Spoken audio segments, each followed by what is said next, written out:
Hi hello అండి, welcome to our channel Latha's fashion and kitchen. ఈరోజు మన రెసిపీ వచ్చేసి నాటుకోడి కూర చిల్లుగారెలండి. ఈ నాటుకోడి కూర చిల్లుగారెలు పర్ఫెక్ట్ కాంబినేషన్. నేను చెప్పిన కొలతలతో కనుక చేస్తే ఈ నాటుకోడి కూర చిల్లుగారెలు చాలా పర్ఫెక్ట్గా వస్తాయి. ఇప్పుడు ఎలా చేయాలో తెలుసుకుందాం. కడాయి పెట్టి ఒక 4 టేబుల్ స్పూన్ ఆయిల్ వేసుకొని సన్నగా కట్ చేసిన ఆనియన్స్ యాడ్ చేసుకోండి. ఇవి మగ్గడానికి కొద్దిగా సాల్ట్ వేసి కలిపేయండి. మగ్గాక కొద్దిగా పసుపు, 1 టేబుల్ స్పూన్ అల్లం వెల్లుల్లి పేస్ట్ వేసి పచ్చివాసన పోయేలాగా ఫ్రై చేసుకోవాలి. ఇది నాటుకోడి కూర అండి. 1 కేజీ కోడి మనం కట్ చేపిస్తే అప్రాక్సిమేట్లీ 700 గ్రామ్స్ వచ్చింది మనకి. ఇలా లేత కోడిని కట్ చేయించండి, అప్పుడైతేనే మన నాటుకోడి అనేది త్వరగా ఉడుకుతుంది, బాగా టేస్టీగా వస్తుంది. ఇలా మూత పెట్టి ఒక 5 మినిట్స్ మగ్గించుకోవాలండి. చూడండి, ఇలా వాటర్ వస్తున్నాయి కదా, ఈ వాటర్ అంతా ఎగిరిపోయేంత వరకు కూడా మనము మూత పెట్టి అప్పుడప్పుడు మధ్య మధ్యలో కలుపుతూ ఉడికించుకోండి. ఈ వీడియో కనుక ఫస్ట్ టైం ఎవరైనా చూస్తున్నట్టయితే ప్లీజ్ మన ఛానల్ని సబ్స్క్రైబ్ చేసుకోండి. ఇలాంటి మంచి మంచి వీడియోస్ని ఇక ముందు కూడా అప్లోడ్ చేస్తూ ఉంటాను. మీరు నన్ను సపోర్ట్ చేస్తారని ఆశిస్తున్నాను. చూడండి, ఇలా ఆయిల్ అనేది సపరేట్గా వచ్చింది కదా. ఇప్పుడు కరివేపాకు, కొత్తిమీర, పుదీనా యాడ్ చేసుకోండి. ఈ ఆయిల్లో కొద్దిగా పుదీనా, కరివేపాకు యాడ్ చేసుకుంటే చాలా టేస్టీగా వస్తుందండి చికెన్ కర్రీ అనేది. ఇప్పుడు 1.5 టేబుల్ స్పూన్ కారము, టేస్ట్కు సరిపడా సాల్ట్ వేసుకోండి. కారం ఎక్కువగా తినేవారు ఇంకొక 1 టేబుల్ స్పూన్ యాడ్ చేసుకోవచ్చు. ఇలా అంతా ఒకసారి కలిపేసుకోవాలి. ఇప్పుడు మూత పెట్టి ఒక 1 మినిట్ మగ్గించుకోండి కారాన్ని. ఇప్పుడు మూత తీసి చూద్దాము. చూడండి, బాగా ఫ్రై అయిపోయింది కదా. ఇలా బాగా ఫ్రై అయిపోవాలండి. ఇప్పుడు ఒక 2 టేబుల్ స్పూన్ కొబ్బరి పొడి వేసుకోండి. ఈ చికెన్ అనేది ఆయిల్ పైకి వచ్చేంత వరకు బాగా ఫ్రై చేసుకుంటేనే త్వరగా ఉడుకుతుంది, చాలా టేస్టీగా కూడా ఉంటుంది. ఎంబటే వాటర్ వేసేయకూడదు. ఇప్పుడు ఒక పెద్ద సైజు పండు టమాటో కట్ చేసి వేసుకుంటున్నాను. ఇది కూడా వేసేసి కలిపేసేయండి. ఈ టమాటో మగ్గితే సరిపోతుందండి. చూడండి, ఇలా టమాటో మగ్గితే సరిపోతుంది. ఇలా మగ్గాక మనము కొద్దిగా ధనియా పౌడర్ యాడ్ చేసుకుందాము. ఒక 1/2 టేబుల్ స్పూన్ సరిపోతుంది. గ్రేవీకి సరిపడా వాటర్ వేసుకోండి. ధనియా పౌడర్ వేసుకున్నాక కలిపేసి గ్రేవీకి సరిపడా వాటర్ వేసుకోవాలి.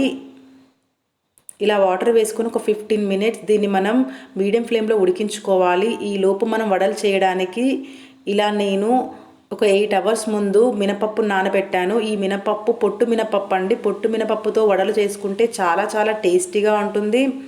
పొట్టుతో చేసుకునేది చాలా హెల్దీ కూడా కదా. ఇలా మిక్సీ జార్లోకి తీసుకోండి పొట్టు మినపప్పుని. ఇప్పుడు దీన్ని మనం మిక్సీ పట్టేసుకుందాము. ఇలా మిక్సీ పట్టేసుకోవాలి. మిక్సీ పట్టేసేటప్పుడు వాటర్ యాడ్ చేసుకోకండి, గట్టిగా మిక్సీ పట్టుకోవాలి, లేదంటే మినపప్పు లూజ్ అయిపోయి మనకు వడలు చేయడానికి కుదరదు. ఇప్పుడు దీన్ని ఒక బౌల్లోకి తీసేసుకుందాం. ఇంకా మిగిలిన మినపప్పు కూడా ఉంది కదండి, దాన్ని కూడా మిక్సీ పట్టేసుకోండి. చూడండి, నేను ఇది కూడా మిక్సీ పట్టేశాను. దీన్ని కూడా బౌల్లోకి తీసేసుకుందాము. ఇలా పక్కకు పెట్టేసి ఇప్పుడు మన చికెన్ కర్రీ చూద్దాము. 15 మినిట్స్ అయ్యింది కదా.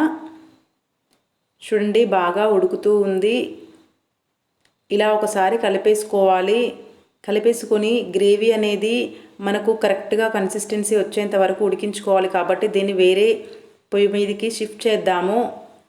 ఇది ఇంకొక 15 మినిట్స్ మనకు మీడియం ఫ్లేమ్లో ఉడికితే సరిపోతుందండి. ఈ లోపు మనం వడలు చేసుకుందాము. దీనికోసం కడాయి పెట్టి డీప్ ఫ్రైకి సరిపడా ఆయిల్ వేసుకొని అది వేడయ్యే లోపు మన మినపప్పు మిశ్రమం ఉంది కదండి, దీన్ని బాగా కలుపుకోవాలి. మినపప్పు మిశ్రమాన్ని మీరు ఎంత బాగా కలిపితే వడలంటే ఎంత బాగా వస్తాయి. దీన్ని కనీసం ఒక 2 నిమిషాలైనా బాగా కలుపుకోండి, వీడియోలో చూపిస్తున్నట్టుగా. ఇలా బాగా అంటే బాగా కలుపుకోవాలి, అప్పుడే మన వడలు మంచిగా పొంగుతూ వస్తాయి. ఇలా ఒకసారి బాగా కలిపేసుకున్నాక సన్నగా కట్ చేసిన ఆనియన్స్, ఒక పచ్చిమిర్చి వేసుకోండి. అలాగే టేస్ట్కి సరిపడా సాల్ట్. పచ్చిమిర్చి ఎక్కువగా వేసుకోకండి, ఎందుకంటే మనము ఈ వడలని చికెన్ కర్రీ కాంబినేషన్లోనే తింటున్నాం కాబట్టి ఒక పచ్చిమిర్చి అయితే సరిపోతుంది, కారం లేనిది. ఇలా ఆనియన్, పచ్చిమిర్చి వేసాక కూడా బాగా కలిపేసుకోండి. ఇప్పుడు మన ఆయిల్ వేడయ్యిందో లేదో చెక్ చేద్దాము. ఇలా కొద్దిగా పిండి వేసి చూడండి మన ఆయిల్ బాగా వేడైంది కదా. ఇలా చిన్న బౌల్లో వాటర్ తీసుకొని ఫింగర్స్ని తడుపుకొని మన మినపప్పు మిశ్రమం ఉంది కదా, ఆ మినపప్పు మిశ్రమాన్ని రౌండ్గా బాల్లా చేసి కొద్దిగా ప్రెస్ చేసి మధ్యలో హోల్ పెట్టండి. ఇలా హోల్ పెట్టి మన ఆయిల్లో వేసుకోవడమే. నేను మళ్ళీ చూపిస్తాను చూడండి. చిన్న బౌల్లో వాటర్ తీసుకొని మన ఫింగర్స్ని ఇందులో తడుపుకోవాలి. ఇలా ఫింగర్స్ని తడుపుకొని మన మినపప్పు మిశ్రమంని కొద్దిగా తీసుకొని ఉండలా చుట్టుకొని ప్రెస్ చేసి మధ్యలో హోల్ పెట్టుకొని ఆయిల్లో వేసుకోవడమే. ఇలా బాగా పిండిని మనం కలుపుకోవడం వలన మనం వాటర్లోనే మన ఫింగర్స్ని డిప్ చేసి ఇలా వడలు చేసుకుంటే చాలా బాగా వస్తాయండి. దీనికి చేతికి ఆయిల్ రుద్దుకొని చేసుకోవాల్సిన అవసరం ఏమీ లేదు. వాటర్ అద్దుకొని కూడా చేయొచ్చు. ఇలా మనకి ఎన్ని పడతాయో అన్నీ ఆయిల్లో వేసేసి డీప్ ఫ్రై చేసుకోవాలి. ఈలోపు మన చికెన్ కర్రీని చూద్దాము. చూడండి బాగా ఉడికిపోయింది కదా. గ్రేవీ కూడా కరెక్ట్గా వచ్చింది. ఇప్పుడు కొద్దిగా గరం మసాలా కూడా వేసి అలాగే చివరగా కొత్తిమీర చల్లుకొని కలిపేసి స్టవ్ ఆఫ్ చేసుకోవడమే. ఈలోపు మన వడలు చూద్దాము.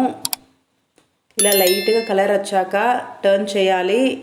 టర్న్ చేసి వీటిని కూడా బాగా డీప్ ఫ్రై చేసుకోవాలి. మంచి కలర్ వచ్చేంత వరకు కూడా మనం వీటిని డీప్ ఫ్రై చేసుకోవాలి.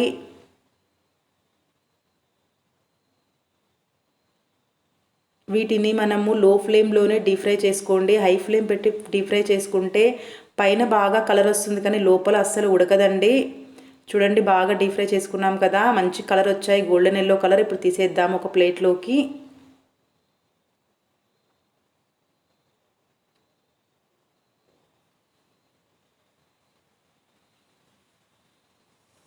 ఇలా అన్నీ వేరే ప్లేట్లోకి తీసుకున్నాక మిగిలిన పిండిని కూడా మళ్ళీ ఆయిల్లో వేసేయండి.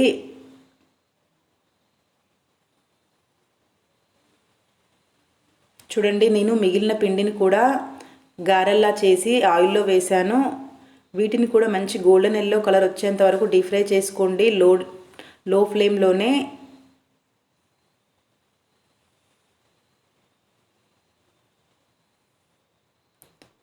ఇవి కూడా మంచి కలర్ వచ్చాయండి. వీటిని కూడా మనం ప్లేట్లోకి తీసేసుకుందాము. ఈ గారెలను పొట్టు మినపప్పుతో చేసుకుంటే చాలా టేస్టీగా వస్తాయండి. పొట్టు మినపప్పుతో చేసుకొని చూడండి ఒకసారి, చాలా రుచిగా ఉంటాయి. చూసారు కానీ మన గారెలు రెడీ అయిపోయాయి. ఇప్పుడు మనం సర్వ్ చేసుకుందాము. ఇలా చికెన్ కర్రీని మనం సర్వ్ చేసుకుందామండి వేరే బౌల్లోకి. చూస్తున్నారు కదండి నాటుకోడి కూర ఎంత బాగా వచ్చిందో. ఇలా ట్రై చేయండి, చాలా టేస్టీగా వస్తుంది, చాలా బాగుంటుంది టేస్ట్ కూడా. ఎంత పర్ఫెక్ట్గా ఉడికిపోయింది చూడండి. ఇప్పుడు మనం గారెలను కూడా సర్వ్ చేసుకుందాము.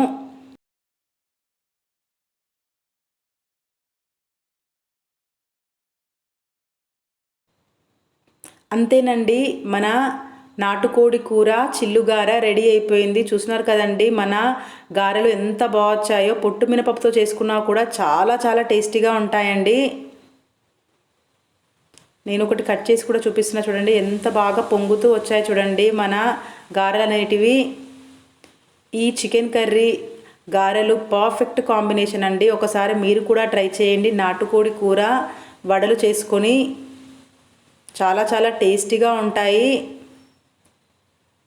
ఈ వీడియో కనుక నచ్చితే లైక్ చేయండి, షేర్ చేయండి. యూస్ఫుల్ అనిపిస్తే మన ఛానల్ని సబ్స్క్రైబ్ చేసుకోండి. Thanks for watching.